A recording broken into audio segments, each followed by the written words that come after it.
26ನೇ ತಾರೀಕು ಮೇ ತಿಂಗಳು 2026ರಂದು ಉಗ್ರ ಹೋರಾಟ ಮತ್ತು ಹಾಗೂ ಪ್ರತಿಭಟನೆಯನ್ನ ಹಮ್ಮಿಕೊಂಡಿದ್ದು, ಪ್ರತಿಭಟನೆ ಹೋರಾಟದ ಕಾರಣ ಏನಂದ್ರೆ, ಈಗ ನಮ್ಮ ನಗರ ಮಂಡಲದ ಅಧ್ಯಕ್ಷರಾಗಿರ್ತಕ್ಕಂಥ ಲಿಂಗಪ್ಪ ತಿಮ್ಮನಿಯವರು ಹೇಳಿದ್ದಾರೆ ಏನೇನಂತ.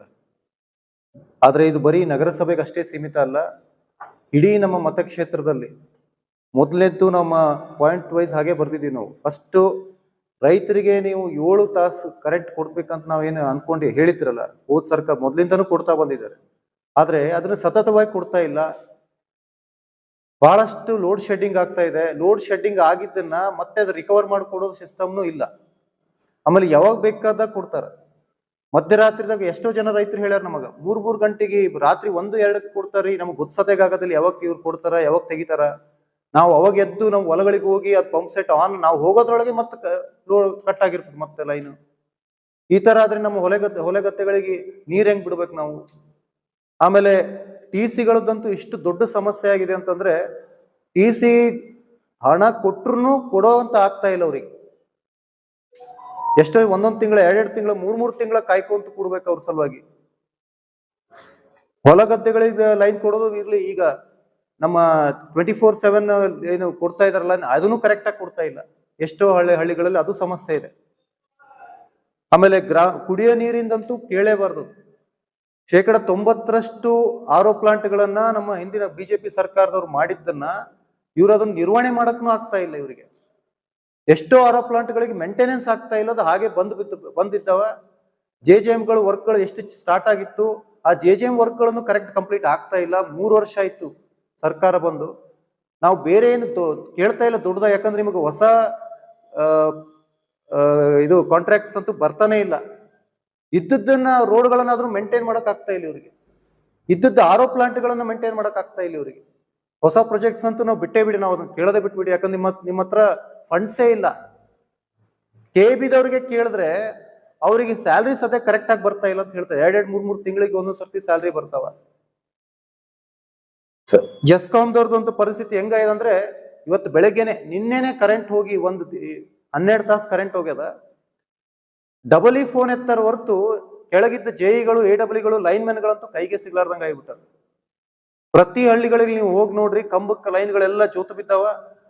ಹೊಸ ಲೈನ್ಗಳು ಮಾಡೋದಂತೂ ಬಿಟ್ಬಿಡ್ರಿ, ಇದ್ದ ಲೈನ್ಗಳನ್ನಾದ್ರೂ ಸರಿಪಡಿಸ್ರಿ ಅಂತಂದ್ರು ಇನ್ನೂವರೆಗೂ ಆಗ್ತಾ ಇಲ್ಲ. ನಮ್ದೇ ನಮ್ಮ ಮುದ್ದಾಳ ದೊಡ್ಡ ತಾಂಡದಲ್ಲಿ ಒಂದು ಮನೆ ಮೇಲಿಂದ ಒಂದು ಲೈನ್ ಹೋಗ್ಯದ.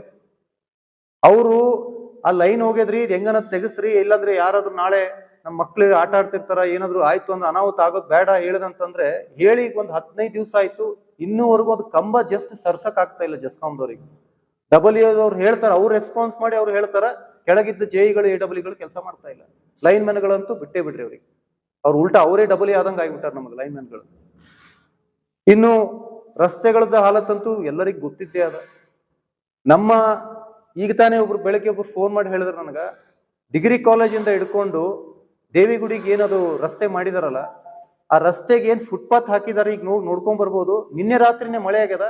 ಆ ಮಳೆ ನೀರು ಚರಂಡಿಗೆ ಹೋಗಕ್ ವ್ಯವಸ್ಥೆನೇ ಇಲ್ಲ. ಎಲ್ಲ ನೀರು ರೋಡ್ ಮೇಲೆ ನಿಂದಿರ್ಬೇಕು. ರೋಡ್ ನಿಂತು ಪೂರ್ತಿ ಹಾಳಾಗಿ ಇನ್ನೂ ಈಗ ಮಳೆಗಾಲ ಬರ್ತಾ ಇದೆ, ಮಳೆಗಾಲ ಹೋಗೋದ್ರಲ್ಲಿ ಆ ರೋಡ್ ಕಿತ್ಕೊಂಡು ಹೋಗ್ತದೆ. ಆ ತರ ಅವೈಜ್ಞಾನಿಕವಾಗಿ ಅದನ್ನ ಪ್ಲಾನಿಂಗ್ ಮಾಡಿದ್ದಾರೆ. ಆ ಇಂಜಿನಿಯರ್ಸ್ ಯಾರಿದ್ದಾರೆ, ಆ ಕಾಂಟ್ರಾಕ್ಟರ್ಸ್ ಯಾರಿದ್ದಾರೆ, ಅವ್ರಿಗೆ ಕರೆದು ಕೇಳ್ಬೇಕು ನಾವು ಇದನ್ನ ಯಾವ ರೀತಿಯಲ್ಲಿ ನೀವು ಇದನ್ನ ಮಾಡ್ತೀರಿ ಅಂತ. ಕಂಬಗಳನ್ನ ಫುಟ್ಪಾತ್ ಒಳಗಡೆ ಇಟ್ಟಿದ್ದಾರೆ, ನಟ್ಟ ನಡುವರ್ ಕಂಬ. ಅದು ಫುಟ್ಪಾತ್ ಮತ್ ನಡಿಯಕ್ ಮಾಡ್ಬೇಕು, ಹೆಂಗ್ ಆಗ್ಬೇಕು ಕಂಬಗಳು ನಡ್ವರ್ಕ್ ಬಂದ್ರೆ. ಚರಂಡಿಗೆ ಹೋಗೋ ಸಿಸ್ಟಮ್ ಇಲ್ಲ, ಯಾವುದೇ ಪ್ಲಾನಿಂಗ್ ಇಲ್ಲ. ರೋಡ್ ಮೇಲೆನೆ ತಂದು ಚರಂಡಿ ಇದು ಫುಟ್ಪಾತ್ ಕಟ್ಟಿದಾರೆ ಅಂತ ಅವ್ರು ಹೇಳಿದ್ರು. ರೋಡ್ ಎಷ್ಟು 100 ಫೀಟ್ ಇರ್ಬೇಕಿತ್ತು ಅಂದ್ರೆ ಅದ್ರ ಒಳಗೆ ತಗೊಂಬಂತಾರಂತದ ಫುಟ್ಪಾತ್ನ. ಇಂಥವು ಬಹಳಷ್ಟು ಸಮಸ್ಯೆಗಳವ. ಅದರಲ್ಲಿ ನಗರಸಭೆದಂತವ್ರು ಹೇಳಿದ್ರು, ನಾವು ಎಷ್ಟೋ ಸರ್ತಿ ಕಮಿಷನರ್ಗೆ ಹೇಳಿದೀವಿ, ಕಮಿಷನರ್ ಏನಂತಾರ, ಸ್ಟಾಫ್ ಇಲ್ಲ ರೀ, ಕಡಿಮೆ ಅದ, ಏನ್ ಮಾಡ್ಬೇಕಂತ ಹೇಳ್ತಾರ. ಆದ್ರೆ ಇದ್ದ ಸ್ಟಾಫ್ ಇಟ್ಕೊಂಡು ಕರೆಕ್ಟ್ ಆಗಿ ಕೆಲಸ ಮಾಡ್ರಿ ಅಂತದನ್ನು ಅದು ಕರೆಕ್ಟ್ ಆಗಿ ಆಗ್ತಾ ಇಲ್ಲ. ಅವ್ರು ಇನ್ನೊಂದು ಮಾತನ್ನು ಮರ್ತರು. ನಮ್ಗೆ ಎಷ್ಟೋ ಜನ ಕಂಪ್ಲೇಂಟ್ಸ್ ಏನ್ ಮಾಡ್ತಾ ಇದಾರೆ ಅಂದ್ರೆ, ತಿದ್ದುಪಡಿಗೆ ಏನೋ ರೇಟ್ ಫಿಕ್ಸ್ ಮಾಡಿರ ಅಂತ ಹೇಳಿದ್ರಲ್ಲ, ಹೊಸ ಖಾತಾಗಳು ಬರಿಬೇಕಾದ್ರೆ ಬೇಕಂತಾನೆ ತಪ್ಪು ಮಾಡ್ತಾರಂತ. ಬೇಕಂತ ತಪ್ಪು ಮಾಡಿ ತಿದ್ದುಪಡಿಗೆ ಬರ್ಲಿ ವಾಪಸ್. ಇದು ಕಂಪ್ಲೇಂಟ್ಸ್ ಅವ ಜನರದ್ದು, ನಾವು ಹೇಳ್ತಾ ಇಲ್ಲ. ಜನರು ಬಂದು ನಮಗೆ ಹೇಳ್ಯಾರ ಇದನ್ನ. ಇವತ್ತು ಬೆಳಗ್ಗೆನ ಒಬ್ರು ಬಂದು ಹೇಳಿದ್ರು ನನಗೆ, ಬೇಕಂತ ತಪ್ಪು ಮಾಡೋದು, ತಿದ್ದುಪಡಿಗೆ ವಾಪಸ್ ಅಂದ್ಮೇಲೆ ಅದಕ್ಕೆ ರೇಟ್ ಫಿಕ್ಸ್ ಮಾಡಿ ಕೊಟ್ಟವ್ರು ಅದನ್ನು ಹೇಳಿದಾರೆ. ನಮ್ ಜನ ನಮ್ ಜೊತೆಗಿದ್ದವರೇ 3-4 ತಿಂಗಳಾಯ್ತು ಅಪ್ಲಿಕೇಶನ್ ಕೊಟ್ಟು ಅವ್ರದ್ದಾಗಿಲ್ಲ. ಬಟ್ ಇನ್ನ ಇಬ್ರು 2-3 ದಿವಸದಲ್ಲಿ ಅವ್ರದ್ದಾಗಿದೆ. ಯಾಕ ಅಂದ್ರೆ ಅದಕ್ಕೇನ ಏನಾದ್ರು ಅಮೌಂಟ್ ಕೊಡ್ಬೇಕಾ? ಅಮೌಂಟ್ ಕೊಟ್ರೆ 2-3 ದಿವಸ ಆಗ್ತದ, ಕೊಡ್ಲಿಲ್ಲ ಅಂದ್ರೆ 3-4 ತಿಂಗಳ ವೇಟಿಂಗ್ ಹೋಗ್ಬೇಕು. ಮತ್ತೆ ಅದೇ ಆಯ್ತಲ್ಲ ಈಗ. ಅವಾಗ ಹೆಂಗ್ ಅಂಡರ್ ಸ್ಟಾಫ್ ಆಯ್ತು, ಈಗ ಹೆಂಗ್ ಅಂಡರ್ ಸ್ಟಾಫ್ ಕರೆಕ್ಟ್ ಹೆಂಗ್ ಕೆಲಸ ಮಾಡಕತ್ತೀರಿ ನೀವು?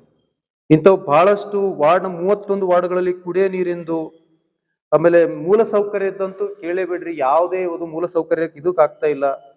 ಆಮೇಲೆ ಶಾಸ್ತ್ರಿ ಚೌಕಿಂದ ಹಿಡ್ಕೊಂಡು ರೈಲ್ವೆ ಸ್ಟೇಷನ್ಗೆ ಹೋಗೋ ದಾರಿಯಲ್ಲಿ ಜನದಟ್ಟಣೆ ಎಷ್ಟು ಇದು ಜಾಸ್ತಿ ಆಗಿದೆ ಅಂದ್ರೆ ರೋಡ್ ವೈಡ್ನಿಂಗ್ ಅಂತೂ ಬಿಟ್ಬಿಡ್ರಿ, ಅಟ್ಲೀಸ್ಟ್ ಇದ್ದ ರೋಡ್ ಆದ್ರೂ ಕರೆಕ್ಟ್ ಆಗಿ ಯೂಸ್ ಮಾಡ್ಕೊಂಡು ಟ್ರಾಫಿಕ್ ಪೊಲೀಸ್ ಒಬ್ಬರನ್ನ ನಿಯೋಗ ಮಾಡಿ ಕರೆಕ್ಟ್ ಆಗಿ ಹೆಂಗ್ ಬೇಕಾದಂಗ ಪಾರ್ಕಿಂಗ್ ಮಾಡ್ಕೊಂಡು ಹೋಗ್ತಾರ. ಮಳಿ ಬಂತಂತಂದ್ರೆ ಅದು ಮುಗಿದೇ ಜಾಮ್ ಆಗಿ ಹೋಗ್ಬಿಡ್ತದ. ಕರೆಕ್ಟ್ ಟೈಮಿಗೆ ಹೋಗ್ಬೇಕಾದ್ರೆ ನಮ್ಗೆ ರೈಲು ಸಿಗ್ಲಾರ್ದಂಗೆ ತಪ್ಸ್ಕೋಬೇಕಾಗ್ತದ ಅಂತ ಪರಿಸ್ಥಿತಿ ಅದ. ಆಮೇಲೆ ಸಬ್ ರಿಜಿಸ್ಟರ್ ಆಫೀಸ್ ಅಲ್ಲಿ ಶುಲ್ಕಕ್ಕಿಂತ 2 ಪಟ್ಟು ಜಾಸ್ತಿ ಕೇಳಕತ್ತಾರ. ಸರ್ವೆ ಆಫೀಸ್ದವ್ರಿಗೆ ಹೇಳ್ದಂಗೆ 3 ತಿಂಗಳಿಂದ ಅವ್ರು ಇಲ್ಲೇ ಇಲ್ಲ.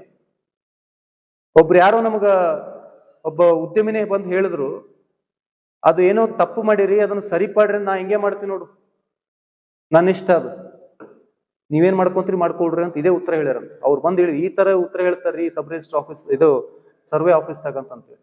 ಸರಿ, ಈ ತರ ಇದ್ದಾಗ ಈಗ ಎಷ್ಟೋ ಸರ್ತಿ ನೀವುಗಳೇ ನಮ್ಗೆ ಹೇಳಿದ್ರಿ, ಯಾಕೆ ನೀವು ಇನ್ನೂ ಹೋರಾಟ ಮಾಡ್ತಾ ಇಲ್ಲ, ಇಷ್ಟು ಭ್ರಷ್ಟಾಚಾರ ತಾಂಡವಾಡ್ತಿದ್ರೆ ನೀವು ಯಾಕೆ ಮಾಡ್ತಾ ಇಲ್ಲ ಅಂದ್ಮೇಲೆ, ಅದಕ್ಕೆ ಈಗ ನಾವು ಎಲ್ಲರೂ ಕೂಡ್ಕೊಂಡು ದೊಡ್ಡ ಹೋರಾಟನೇ ಹಮ್ಮಿಕೊಂಡಿದ್ದೀವಿ. ಸುಮಾರು 10,000 ಜನನ ಕಲಿಸ್ಬೇಕಂತ ಎಲ್ಲಾ ಹಳ್ಳಿಗಳಿಗೆ ಹೇಳಿದೀವಿ. 3-4 ಸಭೆಗಳನ್ನು ಮಾಡಿ ಬಂದಿದ್ದೀವಿ. ಇವತ್ತು ಒಂದು ಸಭೆ ಇದೆ 26ನೇ ತಾರೀಕು ಬೆಳಗ್ಗೆ 9 ಗಂಟೆಗೆ ಮೈಲಾಪುರ ಅಗಸಿಯಿಂದ ಹಿಡ್ಕೊಂಡು ಗಾಂಧಿ ಚೌಕು ವೀರಶೈವ ಕಲ್ಯಾಣ ಮಂಟಪದಿಂದ ನಮ್ಮ ನಗರಸಭೆಗೆ ಹೋಗಿ ನಗರಸಭೆಯಲ್ಲಿ ನಾವು ಧರಣಿ ಕೂಡ್ತಾ ಇದ್ದೀವಿ. ಆ ಧರಣಿಗೆ ನಾವು ಏನೇನ್ ಪ್ರಶ್ನೆಗಳು ಕೊಟ್ಟಿದ್ದು ಅದನ್ನ ಕಮಿಷನರ್ ಅವರು ಮತ್ತೆ DC ಅವರು ಬಂದು ಅದ್ರ ಲೆಟರ್ ತಗೊಂಡು ಅದ್ರ ಉತ್ತರ ಕೊಡ್ಬೇಕು. ಇಷ್ಟು ತಿಂಗಳಲ್ಲಿ ನಾವು ಅದನ್ನೆಲ್ಲ ಸರಿಪಡಿಸ್ತೀವಿ ಅಂತ ನಮಗೆ ಭರವಸೆ ಕೊಟ್ಟಾಗ ಮಾತ್ರ ನಾವು ಧರಣಿ ನಿಲ್ಲಿಸ್ತೀವಿ, ಇಲ್ಲಾಂದ್ರೆ ಅಲ್ಲಿ ತನಕ ನಾವು ಧರಣಿನ ಕಂಟಿನ್ಯೂ ಮಾಡ್ತೀವಿ ನಾವು. ಆದ್ರಿಂದ ತಾವು ಪತ್ರಕರ್ತರು ಆ ಹೋರಾಟವನ್ನ ನಿಮ್ಮ ಮುಖಾಂತರ ಎಲ್ಲಾ ಜನರಿಗೆ ತಲುಪಿಸಬೇಕಾಗಿ ತಮ್ಮೆಲ್ಲರಲ್ಲಿ ವಿನಂತಿ ಮಾಡಿಕೊಂಡು ನಾನು 2 ಮಾತು